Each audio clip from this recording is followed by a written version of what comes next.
Philip. How are you? I'm very well, thank you, and very honored to be among esteemed guests. Thank you very much for having me. Oh, As you can tell, I'm from England. yeah, we love you, Phil. I mean, we had such a great episode we did together, and I couldn't wait to get you back on here, and so you could give the people your information. I mean, it's truly epic. And just so if you guys don't know who Philip is, which I'm sure you do, if you don't, you're probably living under a rock. Philip Kinsella is both a clairvoyant medium and UFO investigator slash author. He, having had many bizarre UFO and paranormal experiences throughout his life, along with his identical twin brother Ronald, he began to research the phenomena on a serious level of investigation after an alien abduction in 1989. This led to him writing several books, Reaching for the Divine, How to Communicate Effectively with Your Spirit Guides and Loved Ones on the Other Side, Believe, Bridging the Gap Between the Psychic and UFO Phenomena, and Sky Crash. Throughout time, a continued investigation into the Rendlesham UFO mystery, which is, I believe, is going to be talking about today, which is going to be absolutely incredible. Absolutely incredible. So this book has also been co-authored with the UFO investigator Brenda Butler, and these have been published by Capel Band Publishing and LTD in England. Philip also wrote another book which he had brought out through Amazon, entitled A Passage Through Eternity: The Enigma of the Dead, UFO and Aliens. So that is some of Philip's work. And we are going to exit and leave the stage to you, my friend. Are you ready, Philip? I'm as ready as I can be, Rob. All right. Thank you. Yes. Excellent. Excellent. I'm so glad to see you, man. I can't wait to hear it. So we're going to have a great time. And all the best. And thank you so much. It is an honor and a privilege to have you here. So Thank you. I'm gonna give it to you, my friend. Thank you very much. And as I said, it's an honor to be here, and it's so refreshing to have many brilliant minds come together, because we are still drawing parallels and theoretical content into what we're looking for. But I will give you a little bit of background with regards to how I got involved with UFO research on a serious level of integration. This came about when I had been 13 years of age. My twin brother Ronald and I used to spend time with our maternal grandparents in Felton, Middlesex, and on one of these occasions, they lived in quite a very big house. We were out in the back garden with our maternal grandmother, and we saw what we thought at first was a silver balloon coming through the sky, and it was spherical. And we realized after some time that it was not a balloon, that it was moving with intent and on a specific trajectory. And it came over the tree at the back of the garden and positioned itself some distance above our grandmother's head and just hung there. And we were so stunned. Through observation, it was looked heavy. It was about the size of a football, pure silver, although it looked chromy. I think that was a reflection of the leaves of the tree upon its surface. And then we asked our grandmother, "What is this?" And she said, "The fairies have come to take a closer look at us." We realized they weren't fairies. I think she was trying to use something to try and calm the situation. And then very strangely, it moved towards the second set of windows to the house, and then up to the third set, because it's a 3-story high house. And then it moved over the house. We ran in and across to the other side of the first floor bedroom, saw it disappear very quickly. And I remembered that was something that came with a level of high strangeness. And I'm not one of these people to claim anything. I mean, I only report facts, and like all of you, deal with theoretical content as best that we can. But it was in the winter of 1989, however, when we moved to a village in Marston Mortain, which is 5 miles outside of Bedfordshire, where I had what people termed was an alien abduction, although at that time I didn't know that these things were really around. I'd read Betty and Barney Hill's book, The Interrupted Journey by John G. Fuller. And no, it wasn't because that was sitting in the deep recesses of my subconscious mind and I played out the whole thing. No, the experience that I went through categorically proved that we were dealing with some form of intelligence that could operate outside of our so-called space-time continuum. And I was worried and concerned how I was able to have been brought through solid matter. This is not what I'm going to go into within this talk, because I'm going to talk about something that I very rarely talk about, and that's Rendlesham, to do with the area of Suffolk and the famous accounts of the military, what they viewed in 1980.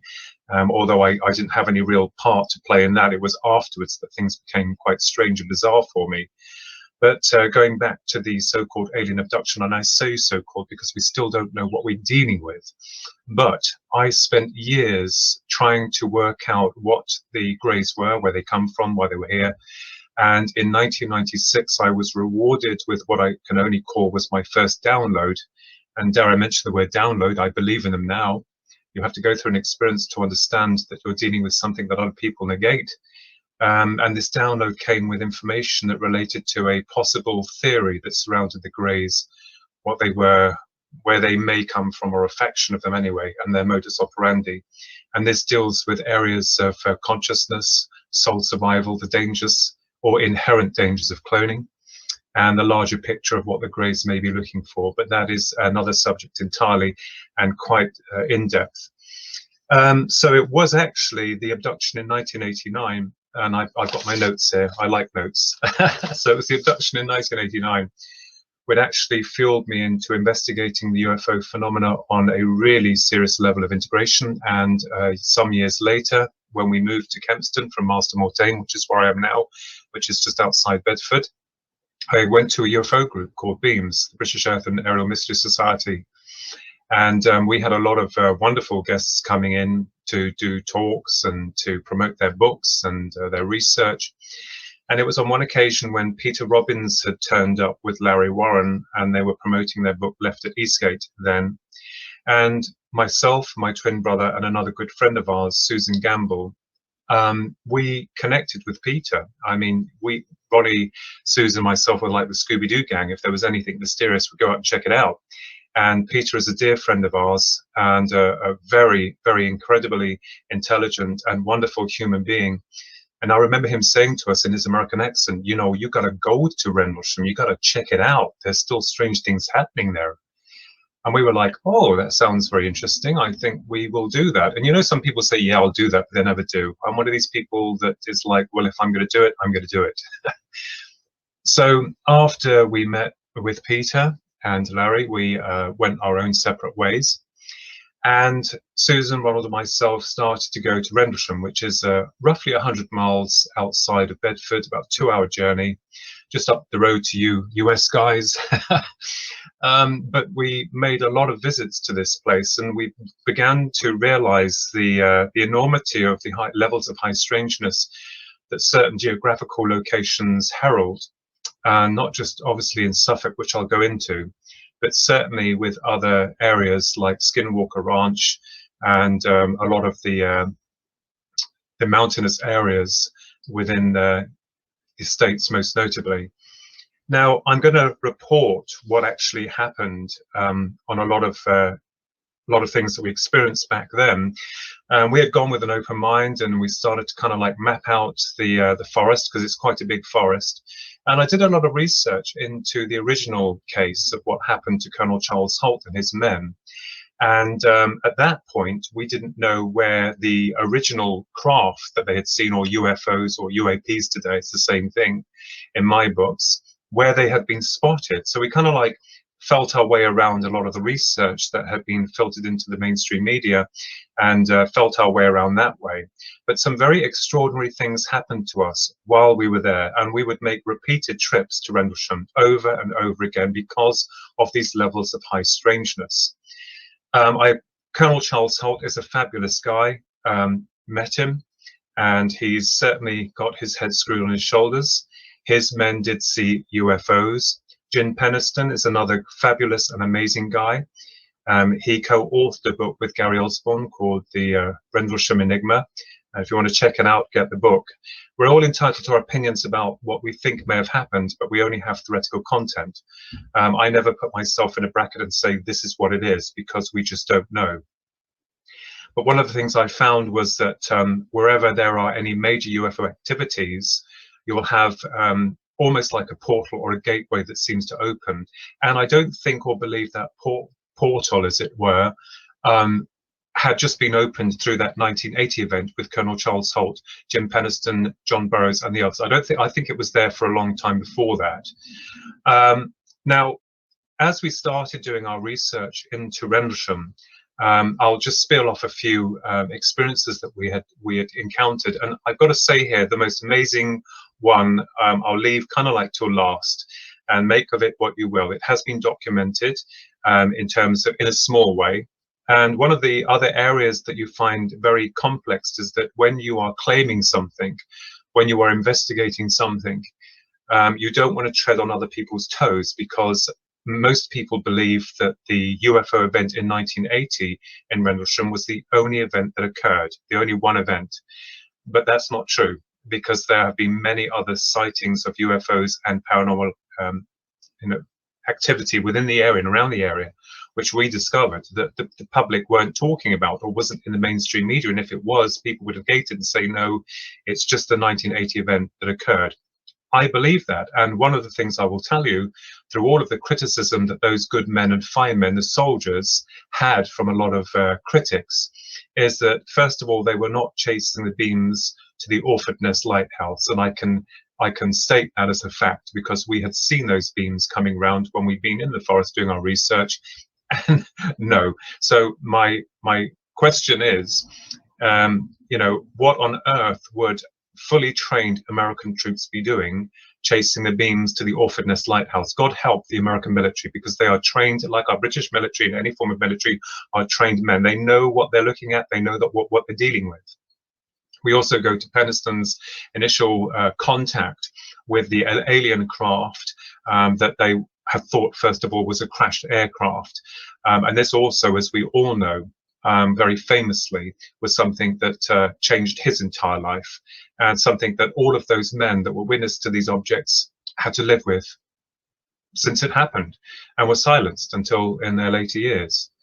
So one of the things that was interesting was that when we started investigating the area of Rendlesham, we found ourselves going down to Eastgate, which is the very long driveway towards the gates that go into the base itself. And on the other end of that is the opening to the forest.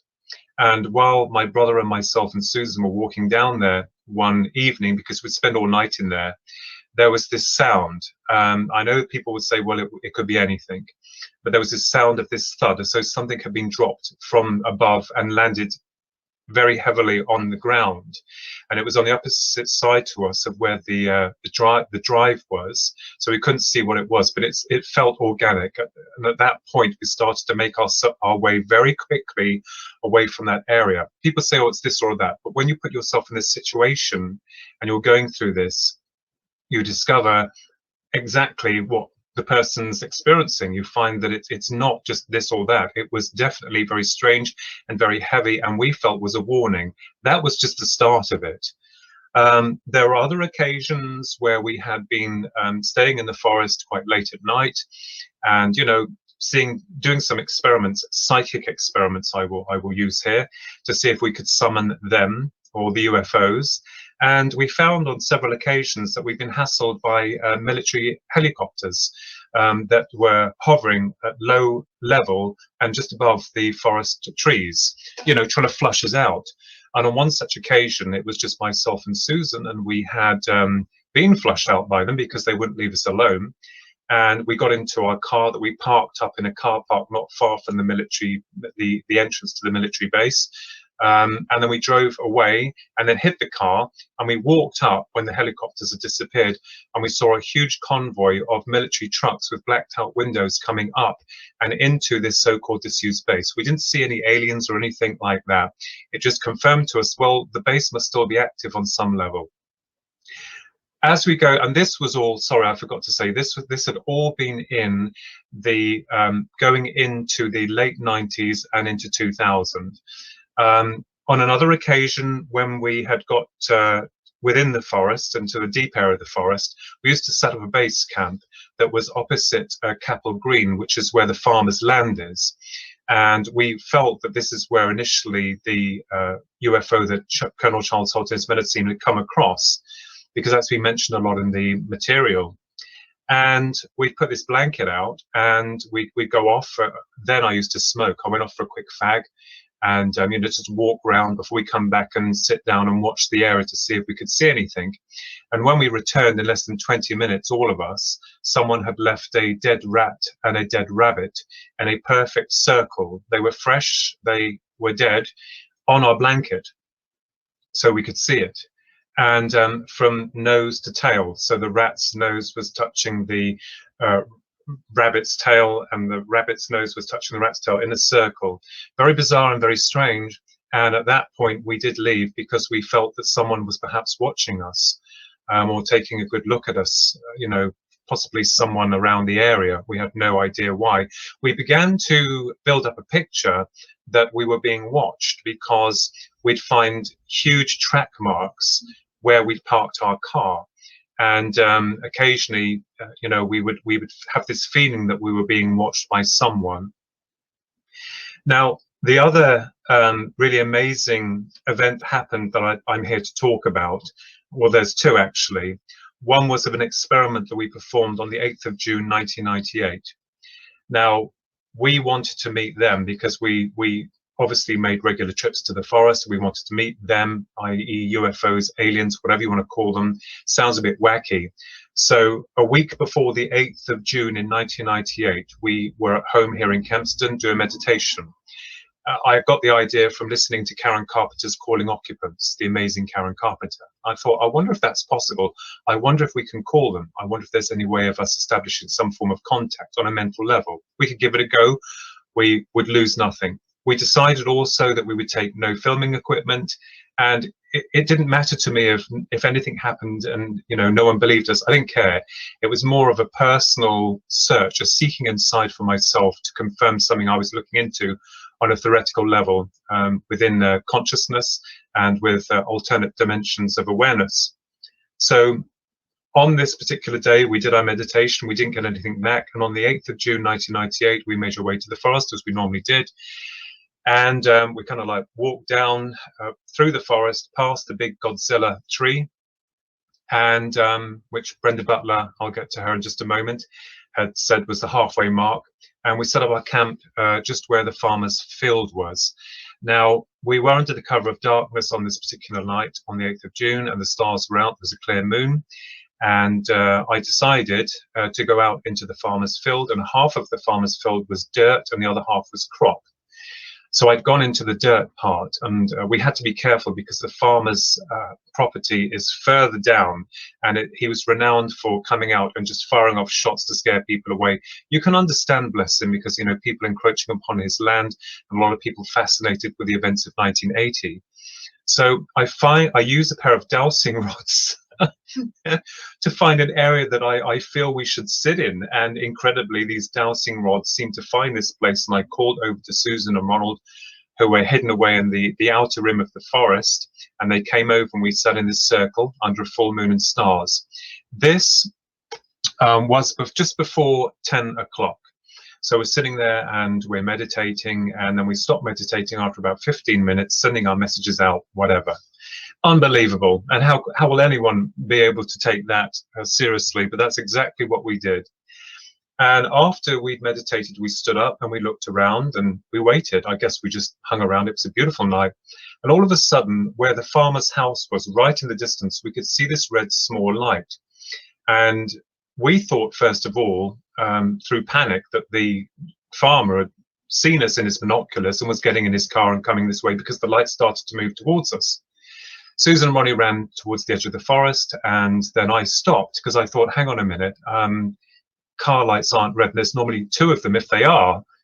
So I turned around and called the others back, and we saw that this light seemed to be spinning around. It was, I suppose from our observational point of view, it's about the size of a tennis ball. And it seemed to come forward, and then it shot with high velocity across the field into the crop side and disappeared. And we were like, wow, that's incredible, that's amazing, what, stunned, amazed. But the best was yet to come. At exactly 10:15 p.m, as we were looking out to the crop section of the field that we were in, because we were in the dirt side into the crop side, in the distance were some very tall trees, and there was a flash of light, and immediately there was a the only way I can explain it to you in words was we call it UFO, but this was shaped as a pyramid. So imagine a pyramid hovering above the trees. It was a huge pyramid, and underneath was a gap and a circular appendage that seemed to have a row of blue lights around it. So the top part of this mechanism started to glow, or it was distributing very bright colors from its central core, like gold and yellow, this type of color that was coming out. And the lower part that was separated with a bank of blue lights started to rotate one way, and the object rotated the other. So it looked like an advanced mechanism, a clockwork mechanism, that one was independent of the other, yet I felt was the same.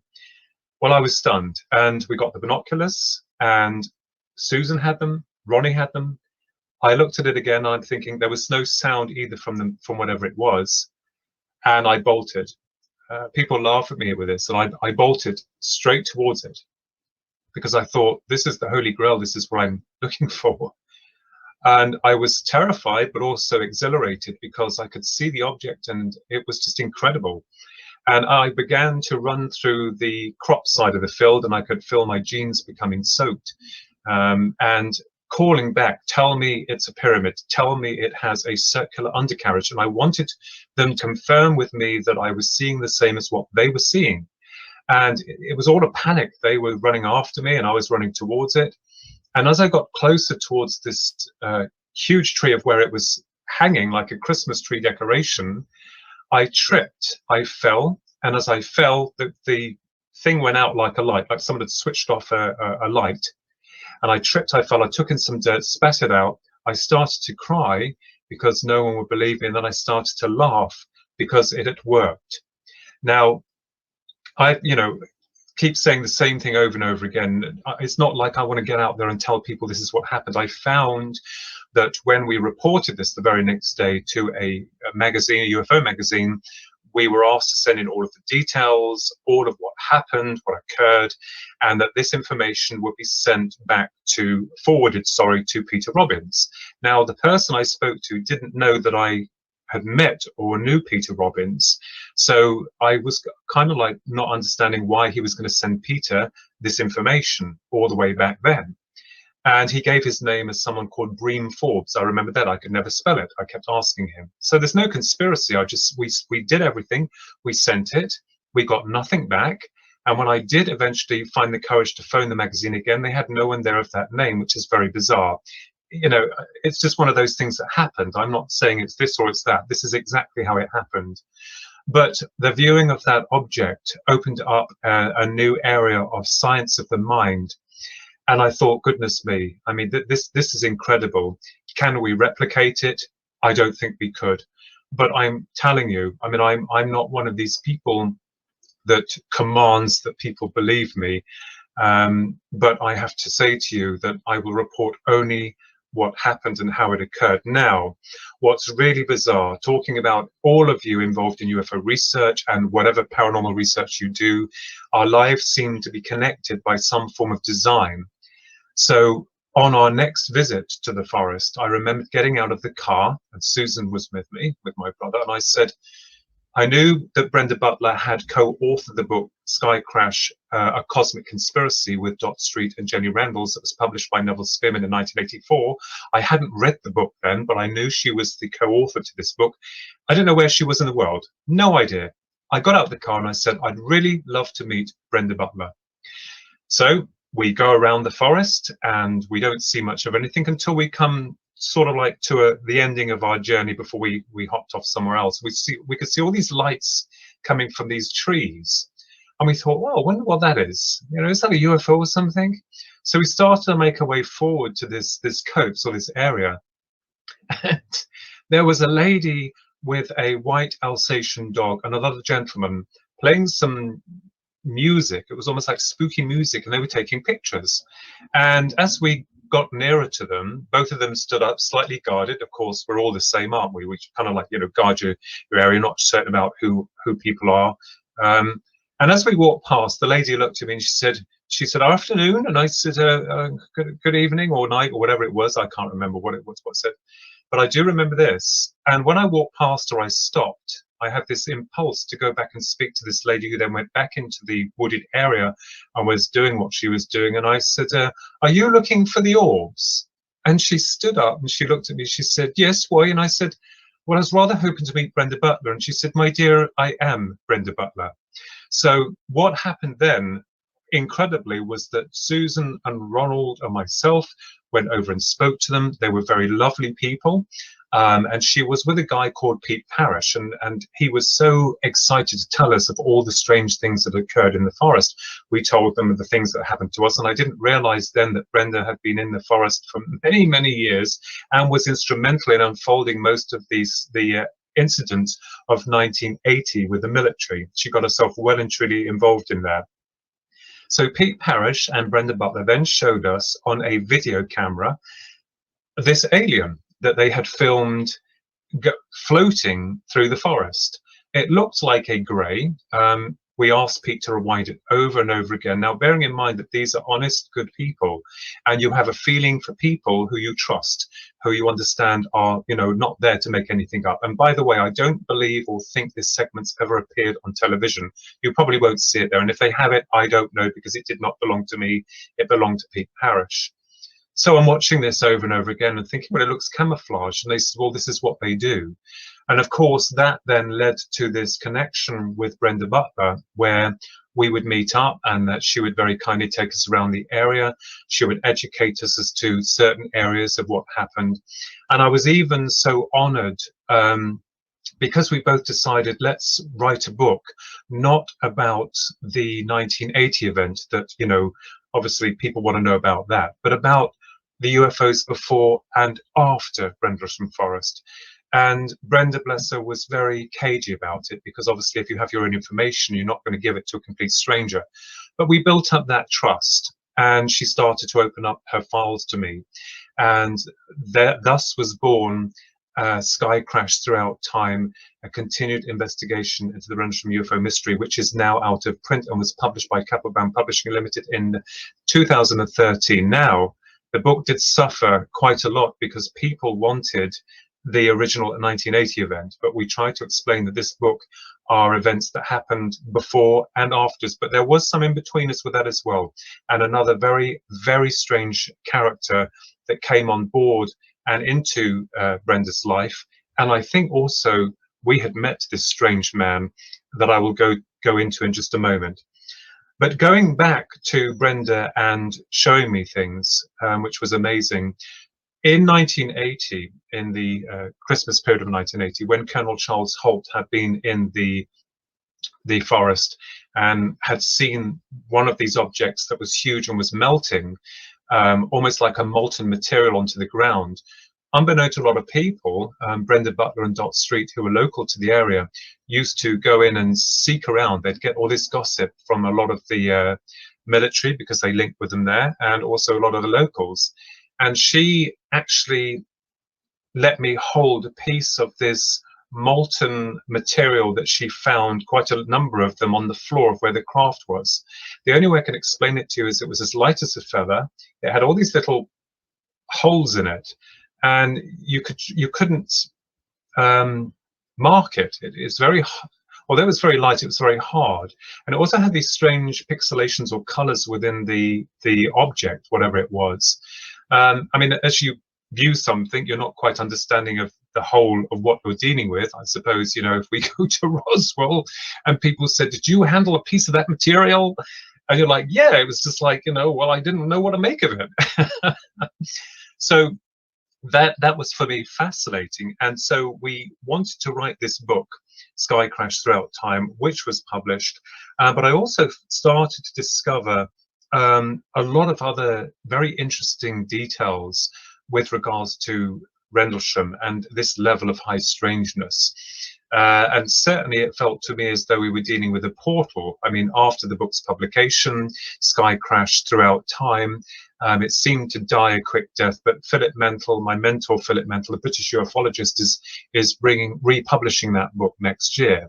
So we can add a few more bits and pieces in there, if I'm allowed to state that, you know, as a poor author as we all are.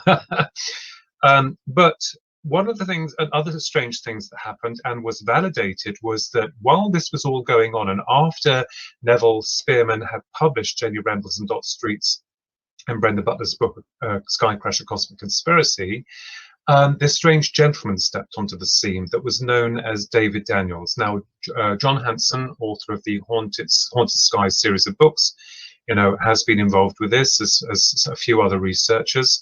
But I was fascinated about this person who apparently and allegedly was a reptilian. And as hard as that is to believe, when I was doing the research for Sky Crash, I interviewed a lot of people who had witnessed this so-called reptilian stroke human. And it turned out that, these are reputable people. One of them was very strongly connected to Brenda, no nonsense gentleman. And I remembered when he was telling me what he'd experienced with this so-called extraterrestrial, made my blood turn cold. Now, this David Daniels was a rather elusive figure, and even infiltrated some of the top ufologists of the time. Lieutenant Colonel Wendell Stevens, he'd even gone to see him. I won't go into too much detail because it's quite sensitive in the areas there where he'd seen him, but as a priest. And this being could read minds, and he could turn himself from human to reptilian. He also had the ability of manifesting things, and people were frightened of him. So this was another area of high strangeness that literally you can't get your head round. But he had no interest in the UFO event of 1980 for some strange reason. But we know that Scotland Yard and members of the American, I can't remember if it was FBI or CIA, wanted him through something or other. But you know what's really strange?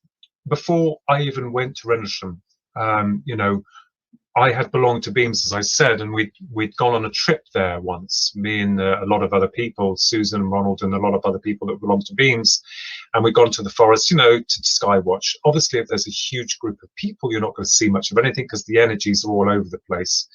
I believe that because, you have to be in a certain state of mind, or the energies have to be, not too interfered with, and I'll get to that in just a moment, which is interesting. But we'd stopped in a pub. Obviously, didn't drink, but wanted something to drink and something to eat. And this guy approached me, Ronnie and Susan, that was very strange. And this is long after 1984 and 5 events when David Daniels had been connected with Brenda Butler. This is many years later, and this strange guy approached us and wanted to get to know us. It's kind of like getting in your head, but Ronald and Susan said they swore to God that one of his arms seemed to turn to plastic and then back again. I didn't see it, but I believe them because I know them. Well, this man who called himself then Joseph, not David Daniels, followed us to the Skywatch in the forest and wouldn't leave us alone. It's like he was getting in our head, wanted to know about us and what we did. He seemed to know things about us. And then he just disappeared. And I remembered on the journey back with all the people in the minibus, all they spoke about was this strange man called Joseph. So I'm absolutely convinced, although I can't prove it, that this so-called strange man that, even Jenny Rendles thought he was crazy and scared Dot Street's senseless. He'd also infiltrated many other top ufologists. Didn't seem to be after anything, but kind of like very much interested in the layout of Suffolk, of Rendlesham. Used to draw lines across these maps of the area for Brenda, who has kept them. But she trusted him.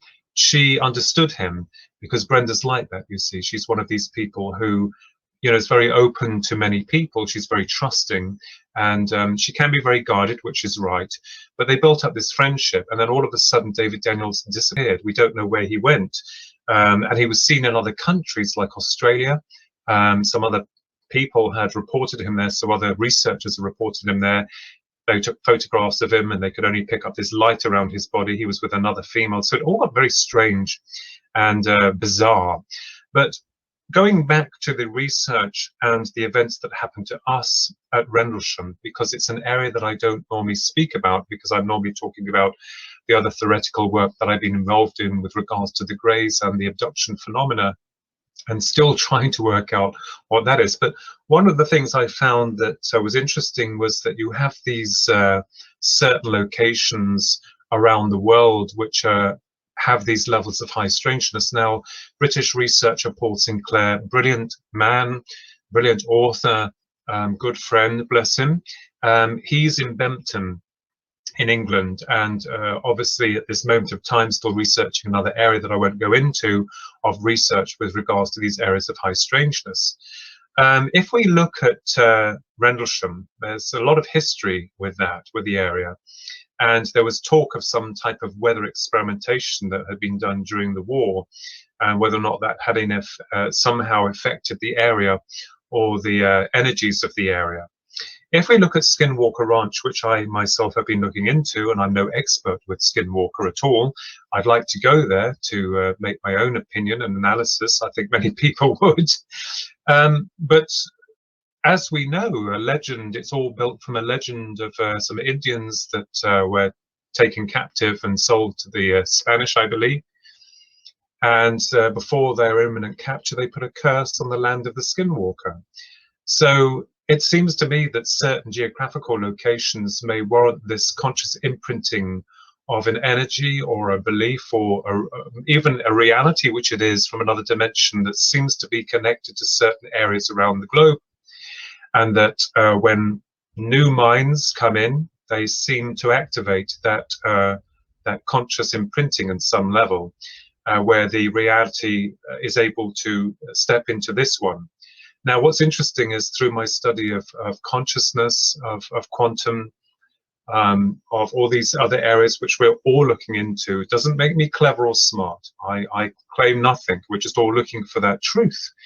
And but what is fascinating is that these certain portals or these areas of research heralds a grander understanding of what we may be dealing with, because there may be layers like an onion with regards to time events that have been frozen, or that those time events may somehow be able to step into our time events.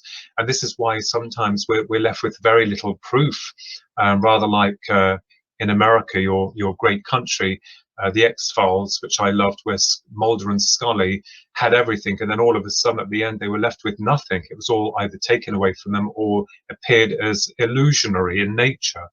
And I think that perhaps the reason that we're not getting the proof that we want or that we need is simply because it is operating on higher frequencies of awareness. And I think perhaps that certain UFOs or aliens, as we call them, bring themselves into our level of reality, and as we're matched by that level of reality, integration can take place, but away from our time-space continuum, and with something which can affect us. So without going too far off the mark here, because I was talking here about Rendlesham and the event of 8th of June 1998, which I very rarely mention, although Neil Geddes Ward, a good artist friend of mine, a researcher and author, he did a small documentary on this when we used to go to Rendlesham, and I went with a group of people. Another thing you'll find is that if you go with too many people, you're going to find that not many things happen. That did happen with Colonel Charles Holt and his men. I understand that. But a lot, if there's too many people, you'll find that normally nothing will happen. I think and feel that these areas of high strangeness or these portals command a kind of leveled mindset that when they go in, it kind of like triggers something, and it's able to connect with the instrument you. And this is why I've been looking into aspects of consciousness, and areas of soul survival, and also about space and time, as we all have, because we're all important in this. But I do believe that Suffolk is, like many other places, some type of portal or a dimensional opening that can sometimes be triggered. Another experience that we had with myself, Susan and Ronald, when we used to visit Rendlesham, was that we didn't see anything on this particular night, but the car had been tracked by a UFO that was following the car. Susan remembers this very well. It's been documented in Sky Crash for 30 miles, and we didn't understand what was going on. There was no abduction, there was no missing time. But it just goes to show that these levels of high strangeness are incredible. So with regards to the research at Rendlesham and the book that was brought out in 2013, Sky Crash Throughout Time, you know, I did feel that you don't want to step on someone else's toes with this research, because we know how it works. We know, you know, there's certain areas that you can't go on or approach because you don't want to offend someone else or tread on someone else's toes. But this in reality does happen. And I felt almost like, well, the event of the event of the UFO that we've seen, the pyramid-shaped object that was very different from the one that Peniston had observed and interacted with, along with Burroughs, was very bizarre. And I've had some people saying, you know, if we take you back there, can you replicate it? No, I don't think that we can. We can certainly give it a try, but I don't think that we can do that. It was just a moment in time that we were afforded that proved to me on a deeper level of the soul that we are dealing with something that goes way beyond the physical nuts and bolts nature of reality, and that we are all instrumental to this reality, to these alternative realities.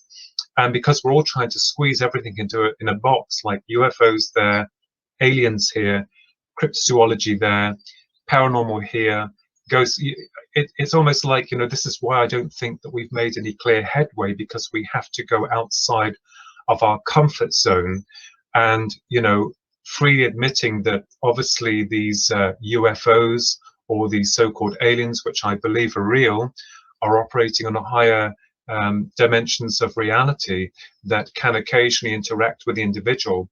And I think and feel with a lot of you researchers, you good researchers out there, and even the experiences and abductees have gone through difficulties and some love and light, but I've only dealt with the nuts and bolts theoretical level of that subject in terms of trying to work out what we're dealing with, especially where the Greys are concerned, or a certain faction of them, because that's what happened to me in 1989, and I won't address that here. So this is what led me into this this quest for the truth and for answers that we don't seem to be getting from anyone in power or authority. But I can tell you now that the UFOs that were seen were not from the Orford Nest Lighthouse. I think they've knocked that down now, or it's come down. It wasn't some SS men playing tricks on the military to get their own back on them. I don't think it was the viewing of a satellite that came down. I don't believe that it was holographic technology. I mean, why would anyone waste their money and resources on 3 unimportant people, myself, my brother and Susan, just to display some UFO using holographic technology? And as we see, the list goes on. So this is why, like Roswell, which I believe did happen, after a while it gets tainted and then gets muddied with a lot of other controversies that come into that. In its primary raw state, that is the crux of what occurred. But you have to understand that some people don't talk, they're frightened, and you know one of the things I'm blessed with is my memory is sharp. I remember everything, especially that craft that we had seen on that date, the 8th of June 1998 at 10:15 p.m. at night exactly. Just to briefly go over the last set of UFOs that we had seen and have been recorded by my niece and has been mentioned and analysed in the new UFO book that Philip Manford brought out, if I may, called You the Public Deceived, the Grand UFO Deception, because we're being deceived. On the 9th of April 2016 at precisely 11:15 at night, not 10:15 like the UFO Rendlesham. My brother and I were coming back from an early meal, to cut a long story short, and there were 3 massive UFOs, an early birthday meal, I'd say, 3 massive UFOs, 3 of them that were white, circular, hovering over our house. They've been clocked coming from Master Mortain. My niece had gone before us in her car because she was also present at the meal and had filmed them on their way to us, and they've been analysed. And they were amazing. They were the last 3 that we had seen on the 9th of April, which was fascinating. So you see that with all of us, it doesn't make us special or unique. And this is the very dangerous thing I have to state here, that, you know, you get attacked, we all do, but we are after the truth. And I can only speak from experience. And I, you know, do a lot of digging and researching. very much open to these kinds of speculations. I have just recently written to Dr. Jack Bellet with regards to another piece of theoretical content. I doubt if I'd hear anything because he's a very busy man, but at least we can try and push the boat out there on some level. But I'm very honoured to be able to come on this show, because I know it gives some time for questions. But thank you for allowing me to address those events that happened at Rendlesham. Thank you very much.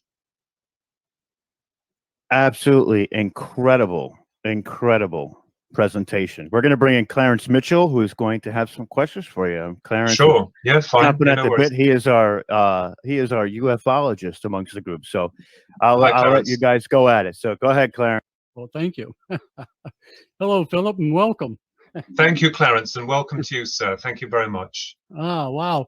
What a great deal that you went through. Now, one thing I want to bring out to people and whatever. Now, you say there was more than one thing that happened there. How many were there? There was two, three? No, there was. I can't go into all details. I mean, the main event of 8th of June 1998 was the real main event for us. That was like, whoa. The rat and the rabbit was another occasion. The military followed, coming down above the trees trying to flush us out, happened on numerous occasions. There was also the sound of the thud that we heard when we were walking up to the East Gate. There's quite a number of events that have been recorded in Sky Crash throughout time. Obviously, the book is no longer available because it's out of print. You can't get a copy. I only have one copy left, but it's being republished next year. So, people can have a look if they're interested. Yeah. Oh, that's fantastic. And there's how many in your group that did this investigation? Me, myself, and I, and my twin brother, and Susan Gamble. She's married now, but she was a good friend of ours, and there were the three of us. We were like the Scooby-Doo gang, and we would go out to these areas of high strangeness and do a little bit of seeking of our own. But Rendlesham was quite awesome, and we kept going back there, especially about meeting Brenda under very bizarre circumstances. And everything started to map out from that point onwards with regards to that. Yeah. Sure. Okay, so I got to ask you this now. How close to the Air Force Base did you actually have to be or get before you came upon this other things that were going on there? Oh, yeah. Okay, so I understand. Yeah, so the Bent Waters is kind of like this side. I guess you'd have to walk for about 15 around about 15 minutes walk away from where the actual base is, because where we go into the forest, that part of the forest, it is directly opposite the base, and of course it's just thick trees through. There's some openings and well, they're not walkways, but kind of like pathways that you can go through. I know that they've got this UFO trail. We don't take any notice of that, but it's not that far away. I mean, in terms of that. So going back to Penistone Burrows, if they'd seen what they first thought was an aircraft on fire, I can well believe that, because they would have seen that.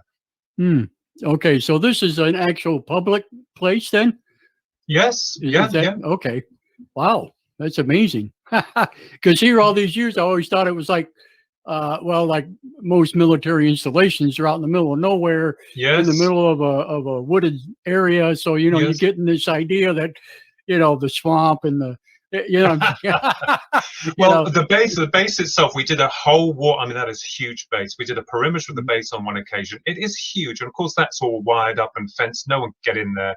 Right. Well, if you could try. I mean, I promise you I never got in there, but the forest itself is open to anyone. But where the farmer's field is now, I haven't been back there for years, because all this research happened all those years ago. But apparently the farmer has put a fence up around so people can't get onto his land now. So that's the last I heard of what's happened there. Yeah. Wow, amazing. Okay, so when the Air Force and that spotted this to begin with, as far as the story goes, their craft did not land on the military installation itself. It actually landed in public ground. Correct. On the outside of the perimeter of the base. Correct. Correct. Okay. Yeah. So I mean, the UFOs, because there was more than one. had compromised the airspace, and obviously everyone knows now that they were beaming down lights to the weapon storage facilities at that time, which would have been a major concern for not only the British government but also the Americans themselves as well, you guys. But what is interesting is that people say, well, why did it happen? And one of the things that, you know, I really worried that getting involved with this book and writing this book, and it was attacked, because you'll get attacked anyway. You know, it's like anyone writing a new book on Roswell. You'll get some people who will only stick with what they believe is the truth. But we were very open to a lot of form of speculation with regards to that. So I do believe Penniston and Burroughs. I believe Colonel Charles Holt, as I said, met him, and David Young did a conference with him a few years ago, and we went away and we had a meal all together. He is a very sharp, very on the ball guy. I can tell you, he knows his stuff, and he tells you that was not any conventional aircraft that he was aware of. So basically he's saying it was not from here, but you'll get the other official narrative that will tell you what it was. And a lot of researchers are arguing and clawing each other's eyes out to say, this is what it is. You have almost like you have no status in this. Who are you?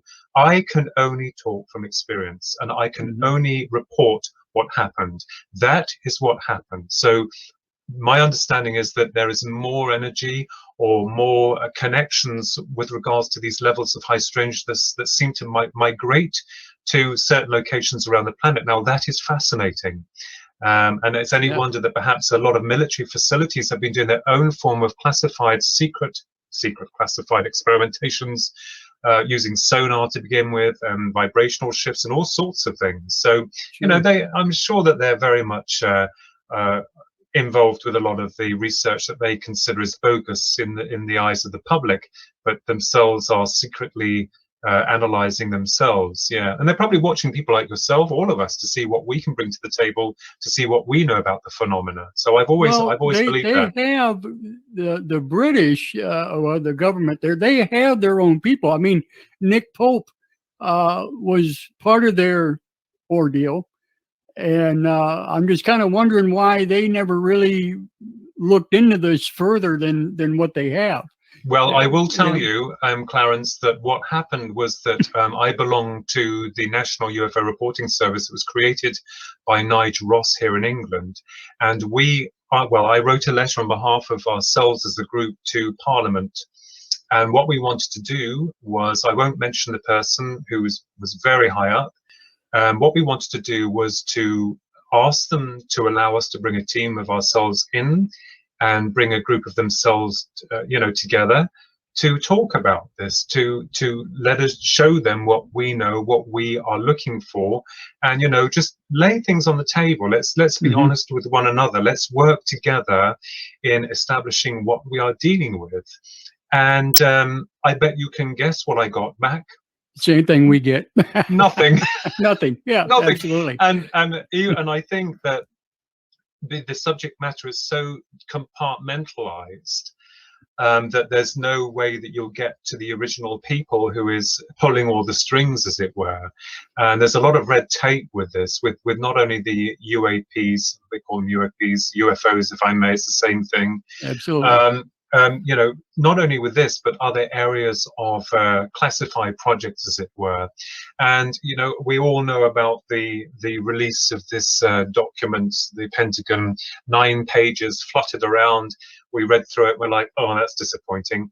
But apparently we're supposed to be getting a lot more. So at least Senate are taking an interest, or trying to get their fingers in the pie, as it were, because maybe Senate don't know everything of what's been truly going on with regards to these classified projects that are so secret. But the other thing that I have to state here is that, although I've come to this conference, and I come to a few conferences, I'm very honored. I never push anyone's nose out. I'm open to all forms of speculation, because we have to have theoretical content in order to work with, because if we don't have anything, we're not going to move forward in any way. But I think we're moving in exciting times, and I think a lot more people now are becoming more aware, because the system that we serve has tried to dumb us down enough, and it's like people are beginning to say, hang on just a minute, and not just with the UFO phenomena, or cryptozoology or whatever area that you specialize in, but with a lot of other concerns that's going on around the world. So I think it's really interesting that people now are more open to the UFO subject, are more accepting of that now, and you don't get as much stigmatism as I did when I foolishly came forward with the abduction to media outlets in 1989, which I was invited on. I've never sought any form of media coverage. They sought me out. Right. And this was through the UFO groups that obviously someone had contacted them. And I didn't realize what a really harsh time I put myself through, because I was naive, thinking, oh, they'll understand and, be honest and upfront, which I am, and integral, sorry. Get my words mixed up sometimes. But I didn't realize the backlash that I'd have from that. And I spent a number of years, I kind of like retracted and thought, I don't like this. And I began to realize and see this picture of deceit. And I wanted to find out whether or not I was lying or the system that we serve was lying. And I can bet you bottom dollar you know what side I was looking at it from. Absolutely. And this is why I have this passion and drive to find that truth, not just to go out there and write books like everyone else and bring things to the table, but I think and many others like you, Clarence, that on a soul level you feel drawn and compelled to go beyond that level of wanting to explore. And it is fascinating because it gives us hope. It gives us hope in the sense that there is more to what we've been sold. You see, I know exactly where you're coming from, because I've had my own experiences, and especially at a young age, and 13 years old is kind of ironic how coincidental or how comparison, and especially like with the grades, the age, the years, and stuff like that. There is a connection there somehow. You know what I'm saying? I noticed that a lot, and it's quite remarkable when you really dig into it. How this timeline seems to fit, throughout. But did you find, or have you found, I know this is going to be kind of a sideways question a little bit, but is there any type of connection that you made between the Rendlesham incidences and the crop circles that they find in the area up in, Wilshire or anything like that? No, Clarence, I didn't, unfortunately, and I haven't really. And I'm very honest. I've looked into crop circles, but I've been so deeply involved with the study of the greys and the abduction phenomena into that area, and I did feel that the request that we granted from whoever consciously, and then having the appearance of the craft on the 8th of June 1998 was nothing less than spectacular. And perhaps another force saying, it's okay, we understand you, and we want to show you that these things can be done, that that this is where we are. I don't think that had anything to do with the abduction in 1989 that I experienced, or certainly when I was 13 years of age with my twin brother with the silver orb that we'd seen. No, but I think for all of us, we are all connected through these links. And you're absolutely right, Clarence. You find that going back into your childhood, when you've got time to get to a certain point in your life, you look back and you say, hang on just a minute. It's not because you're forcing the dots together. It's because they seem to connect. And you're like, that is strange. And that is bizarre. But then it seems beautiful within its symmetry. So, yeah, absolutely. Yeah, absolutely. And, I also find it kind of ironic in a sense that, there's many people out there who are listening now and watching and other podcasters and that we run across that not many of them have the experience, that we've gone through, or, and a lot of them are saying, gee, I wish it would happen to me, and stuff like that. And I've always kind of felt that, well, is it a gift or isn't it a gift? That's one of those a those gift things. And a curse. Exactly. Right. And, living the life that I've lived, and I'm sure you've gone through the same thing, Phil, after this happens to you, it changes you dramatically. Oh yes, yeah, and, absolutely. You know, with anything else, and I hope people understand that. You know, it's not something that we run out and say, "Hey, look at us," you know, we're special. And that no, there's nothing like that whatsoever. We're all connected, and this brought into the question of consciousness, of our purpose here, which, as I said, you know, people say, oh, life after death and all this. We don't, it's all connected. There's a bigger picture, and I think we're all connected, and it's so amazing to have you guys and many other people, like Kathleen Marden has been very helpful and instrumental, many people that I've got to thank so much and continue to thank, as your good selves as well, because we are all part of that connection. One more quick question. Why is it you think that they chose us? Well, that is a I haven't. That's why we pulled Clarence out, because that's a great question. I cannot answer that question. If you get it, sir, you might get the knighthood. But we certainly we don't know. I have no idea. I think it's got something to do with the continuation beyond this realm, consciousness, and a bigger picture that we can't all see here. So let's hope that we get a little bit more before we pass to the other side. I know it's depressing, but it's going to happen. Well, okay, just one more quick question, though, on that same aspect. Do you think that we are chosen for this, or do you think it was a random act and we just happen to be the guys that are there? No, I believe that there's some form of evolution of the soul. I think that on some levels, perhaps we are activated or going through some kind of activation, or an awakening process. People laugh, but it seems to me that's the case. And trying to help other people to say, look, you are brilliant, you're amazing. Look what you can bring to the table. But some people are just locked in their own reality. So maybe it takes a little bit of a push to say, hang on, there's more. Yeah, fantastic. Thank you very, very much for that. You're very welcome, Clarence. God bless you. Awesome talking to you. Absolutely exceptional. What a download that was. I mean, you talked about so much great information. And Philip, I want to thank you again for coming on and just enlightening us with so much good information and explaining your experience. I know sometimes it can be hard, but you seem to do it so well, and you're so articulate when you say it.